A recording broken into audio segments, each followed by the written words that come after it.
ఉపరాష్ట్రపతి ఎన్నికలు పూర్తయ్యాయి కానీ 15 ఓట్లు మాత్రం చెల్లలేవు అంటూ అయితే బయటకు వచ్చింది. మరి ఆ 15 ఓట్లు ఎందుకు చెల్లలేవు అనే విషయాలు అయితే తెలుసుకుందాం. దీని గురించి అయితే మాట్లాడేందుకు ప్రస్తుతం మనతో పాటు సీనియర్ జర్నలిస్ట్ సిఎస్ రావు గారు ఉన్నారు. నమస్తే అండి. నమస్తే సార్, ఆ 15 ఓట్లు అసలు ఎందుకు చెల్లలేదు? దాని వెనకాల అసలు ఏం జరిగింది? అంటే వాళ్ళకి ఎయ్యరాలేదా? అసలు ఏం జరిగింది? ఇప్పుడు ఉపరాష్ట్రపతి ఎన్నికలు జరిగాయి, అయిపోయి రిజల్ట్ కూడా వచ్చేసాయి. వీటిలో హైలైట్స్ తీసుకుంటే కనుక 3 ప్రధానంగా చెప్పుకోవచ్చు. ఒకటి, 15 మంది ఎంపీల ఓట్లు మురిగిపోయింది. అంటే ఓటు ఎలా వేయాలో తెలియదు ఆ 15 మంది ఎంపీలకి. ఓకే, ఒకటి. 2, కూటమి. ఏ కూటమి? ఇండియా కూటమి. ఇండియా కూటమి అభ్యర్థికి ఎన్ని రావాలో అన్ని రాలేదు. కేవలం 300 వచ్చినాయి ఆయనకి ఓట్లు. 346 రావాలి వాస్తవంగా అయితే. ఎన్డీఏ కూటమికి 422 ఉంది మామూలుగా. సరే, వాళ్ళలో గైర్హాజరైన వాళ్ళు వీళ్ళందరూ పోగా ఆయనకి 150 ఓట్ల మెజార్టీతో గెలిచారు ఆయన. ఎవరు? రాధాకృష్ణన్ గారు ఉపరాష్ట్రపతి అభ్యర్థిగా. 60% ఓట్ బ్యాంక్ ఆయనకు వచ్చింది. ఈయనకేమో 39% ఓట్ బ్యాంక్ వచ్చింది సుమారుగా. ఇప్పటి వరకు ఏమనుకున్నారంటే ఇండియా కూటమి అంతా ఐక్యంగా ఉంది అనుకున్నారు. ఇండియా కూటమిలో అనైక్యత ఉంది అని చెప్పి నిన్న జరిగినటువంటి ఓటింగ్ ద్వారా సుదర్శన్ రెడ్డి గారికి లభించినటువంటి ఓట్ల ద్వారా అర్థమైంది. ఇదొక హైలైట్ పాయింట్. ఓకే. 3, ఈ దక్షిణ భారతదేశం ఫీలింగ్ ఏదైతే ఉందో అది విచ్ఛిన్నం అయ్యింది అని చెప్పి ఇదొక హైలైట్ పాయింట్ కదా తీసుకోవచ్చు. సో వీటిని తీసుకుంటే కనుక మనం విశ్లేషణ చేసుకుంటే ఫస్ట్ పాయింట్, 15 మంది ఎంపీలు వాళ్ళ ఓట్లు వేసినప్పటికి కూడా వాళ్ళ ఓట్లు చెల్లలేదు. మరి ఈ 15 మందిని ఏం చేయాలి? ఈ 15 మంది ఎంపీలు ఎంతమందికి ప్రతినిధులు? కనీసం ఒక 10 లక్షల మంది పైగా ఓటర్లకి ప్రతినిధులు వీళ్ళు. అంతే కదా, ఒక ఎంపీ స్థానం అంటే సుమారుగా 10 లక్షల పైగా ఓట్లు ఉంటాయి. ఈ 10 లక్షల మందికి ప్రతినిధులు. వీళ్ళని అసలు ఓటేయటానికి కూడా తెలియనటువంటి చేతగానటువంటి ఎంపీలని మరి ఏమనాలి? వాళ్ళని అనర్హత వేటేయాలా? వాళ్ళ మీద అనర్హత వేటేయాలా? లేదంటే వాళ్ళని ఎంపీలుగా కొనసాగించాలా? ఓటు వేయడానికే రానటువంటి పరిస్థితుల్లో ఆ ఎంపీలు ప్రజలకి ఏం న్యాయం చేస్తారు? ప్రజలకు న్యాయం చేయాలంటే కనీసం ఒక అర్జీ పెట్టేటువంటి నాలెడ్జ్ ఉండాలిగా. ఒక అర్జీ పెట్టాలి, లేదంటే ఒక డిపార్ట్మెంట్లో ఏ డిపార్ట్మెంట్లో ఏ సమస్యకి పరిష్కారం వస్తుంది అనేది అవగాహన ఉండాలిగా. ఓటు వేయడానికే రానటువంటి ఎంపీకి ఈ అవగాహన ఏముంటుంది అసలు? ప్రజలకి ఏం న్యాయం చేస్తాడు అలాంటి ఎంపీలు? ప్రజలకి ఏం న్యాయం చేస్తారు వాళ్ళు? ఇప్పుడు వాళ్ళకేమో బెనిఫిట్స్, ఎంపీలకి బెనిఫిట్స్ ఏంటి? ఒకసారి ఎంపీ అయితే పెన్షన్ వస్తుంది, చచ్చిపోయేదాకా వస్తుంది పెన్షన్. చచ్చిపోతే మళ్ళీ భార్యకి వస్తుంది, పెన్షన్లు వస్తాయి. ఒక 5 సంవత్సరాలు ఎంపీ అయితే చాలు, 5 సంవత్సరాలు ఉన్నా లేకపోయినా ఎంపీ అయితే చాలు పెన్షన్ వస్తుంది, లేదా ఎమ్మెల్యే అయినా పెన్షన్ వస్తుంది. వాళ్ళకి అన్ని రాయితీలు ఉంటాయి. ఫోన్ రాయితీల దగ్గర నుంచి ప్రతిదీ రాయితీ ఉంటుంది. అన్ని రకాల రాయితీలు ఉంటాయి. విమాన టికెట్లు రాయితీలు ఉంటాయి, అన్నీ ఉంటాయి. సో వాళ్ళు ఒక రకంగా చెప్పాలంటే అవమానంగా ఫీల్ కావాలి. వాళ్ళు అవమానంగా ఫీల్ కావాలి. 10 రూపాయలకి మాకు క్యాంటీన్లో 10 రూపాయలకి ఫుడ్ పెట్టాలని చెప్తే క్వాలిటీ ఫుడ్ 10 రూపాయలకి పెడతారు అక్కడ పార్లమెంట్ క్యాంటీన్లో. ప్రతి వస్తువు వాళ్ళకి రాయితీ అని. వాళ్ళ పేదోళ్ళ ఒక ఎంపీగా పోటీ చేస్తే ఎంత ఖర్చు అవుతుందని చెప్పి తెలుసుగా. మొన్ననే కదా ఇచ్చింది ఏడీఆర్ రిపోర్ట్ వచ్చింది. ఎవరెవరు ఎంత ఖర్చు పెట్టారు లెక్కలు ఏడీఆర్ రిపోర్ట్ కూడా వచ్చింది. వాళ్ళకి రాయితీ మీద అన్ని రకాల బెనిఫిట్స్ ఉన్నాయి. ట్రైన్లో ఉన్నాయి, ఇట్లా ఫ్లైట్లో ఉన్నాయి, బస్సుల్లో ఉన్నాయి, తినే తిండిలో ఉంది,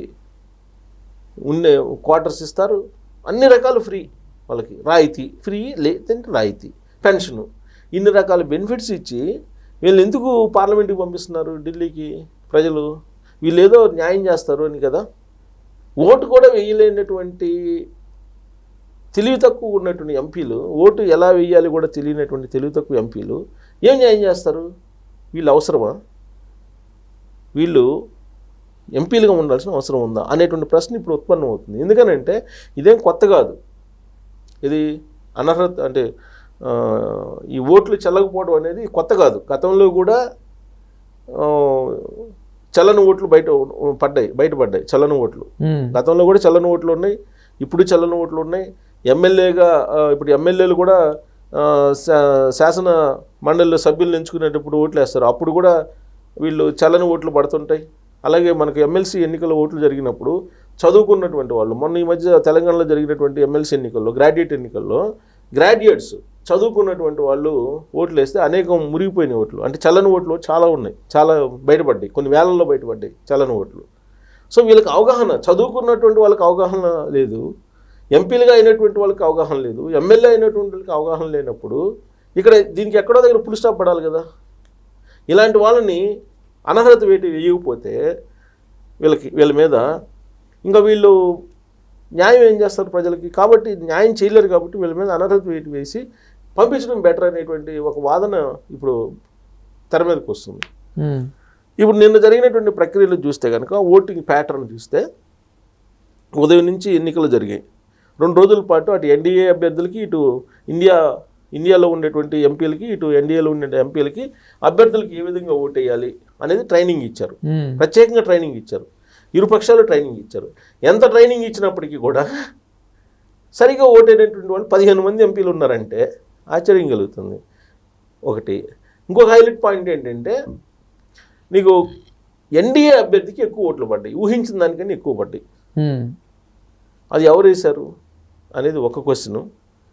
అలాగే వైఎస్ఆర్ కాంగ్రెస్ పార్టీకి సంబంధించినటువంటి వాళ్ళు 2 లేదంటే 3 వీళ్ళు ఇండియా కూటమికి ఓటేశారు అనేది కూడా ఓటు వినిపిస్తుంది. జగన్మోహన్ రెడ్డి గారు బేషరతుగా మేము బీజేపీకి సపోర్ట్ చేస్తున్నాం అన్నారు కదా. వాళ్ళకు ఉండేటువంటి ఎంపీల్లో, అంటే రాజ్యసభ కానీ లేదంటే లోక్సభలో కానీ, అక్కడేమో రాజ్యసభలో అలాగే ఇక్కడ మొత్తం కలిపి 14-15 మంది ఉన్నారు. సో వీళ్ళల్లో ఒక 2 లేదా 3 ఇండియా కూటమి అభ్యర్థికి ఓట్లు వేశారు, అంటే సుదర్శన్ రెడ్డి గారికి ఓట్లు వేశారు అనేది ఒకటి బయటకు వచ్చింది.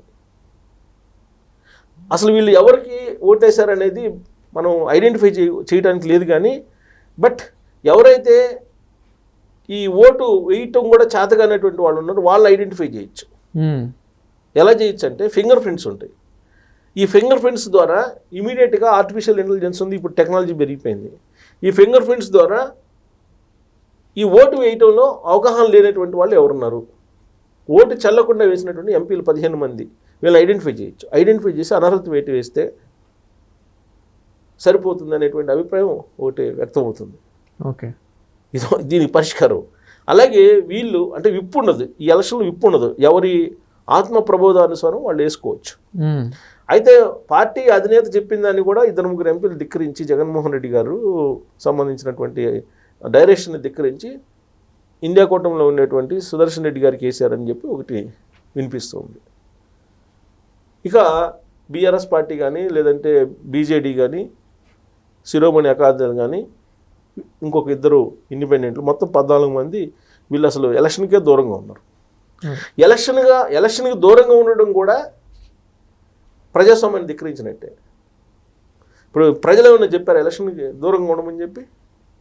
అసలు మీకు ఓటు కల్పించింది ఎందుకని? ఓటు వేయాల్సింది కదా, ఖచ్చితంగా మీరు ఓటు వేయాలి, ఓటు వేయకపోతే గాడిద అని చెప్పి ప్రచారం చేస్తున్నారు జనరల్ ఎలక్షన్ అప్పుడు కదా.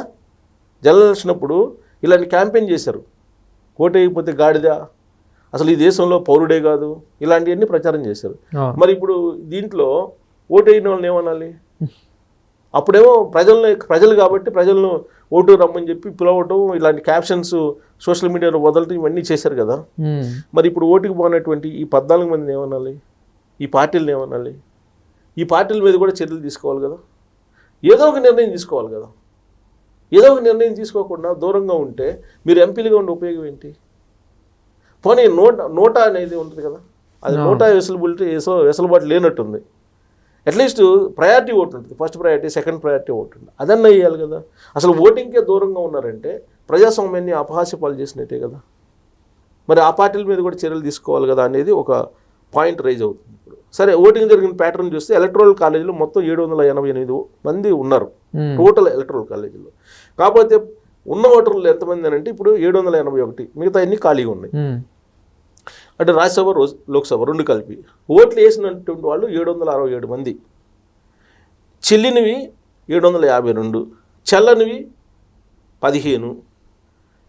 సో విజయానికి కావాల్సింది 377 అయితే రాధాకృష్ణ గారికి 452 వచ్చినాయి. అసలు యాక్చువల్గా ఎన్డీఏకి ఉంది 422, మరి 452 వచ్చినాయి, ఎక్స్ట్రా వచ్చినాయి. అంటే ఇది ఇండియా కూటమిలో ఉండే అనైక్యతకి చిహ్నంగా కనిపిస్తుంది. సుదర్శన్ రెడ్డి గారికి 342 రావాల్సింటే 300 ఓట్లు వచ్చినాయి. మరి అవి ఎటుపోయినాయి? మిగతా ఓట్లు ఎటుపోయినట్టు? సో 172 ఓట్ల ఆధిక్యంతో ఈయన సుదర్శన్ రెడ్డి గారు గెలుపొందారు. సో గెలుపొందుతారనేది అందరికీ తెలుసు, గెలుస్తారనేది. కానీ ఇంత మెజారిటీ వస్తుందని చెప్పేసి అనుకోలేదుగా. ఇండియా కూటమి చాలా బలంగా ఉంది, నరేంద్ర మోడీ గారి మీద వ్యతిరేకత వచ్చేసింది, ఎన్డీఏ మీద వ్యతిరేకత వచ్చేసింది అని చెప్పి ప్రచారం చేశారు కదా. మరి అలాంటి చిహ్నాలు ఏమి లేదు కదా. ఇక్కడేమి ఈవీఎంలు కాదు, పోనీ ట్యాంపరింగ్ చేశారనడానికి, బ్యాలెట్ ఓటు, సీక్రెట్ ఓటు, మరి ఎంపీలే వేసినటువంటి ఓటు ఇది. మరి ఇప్పుడు ఎన్డీఏ కూటమిలో రాధాకృష్ణ గెలిపించుకున్నారనే దానికన్నా కూడా ఇండియా కూటమిలో అనైక్యత బయటపడింది అనడానికి ఈ ఎలక్షన్ ఒక నిదర్శనంగా కనిపిస్తుంది. ఆ 15 మంది ఎంపీలకు ఓటు వేయటం చేత కాదనేది అదొక పెద్ద హైలైట్గా కనిపిస్తుంది. ఈ 14 మంది ఎంపీలు ఉన్నారు కదా పార్టీలు, ఈ పార్టీలు ఎలక్షన్ దూరంగా ఉండటం అనేది ఒక పెద్ద చర్చనీయాంశంగా మారింది. వీళ్ళ మీద కనుక ఏదైనా చర్య తీసుకుంటే భవిష్యత్తులో ఇలాంటి పరిణామాలు పునరావృతం కాకుండా ఉంటాయి. Thank you sir.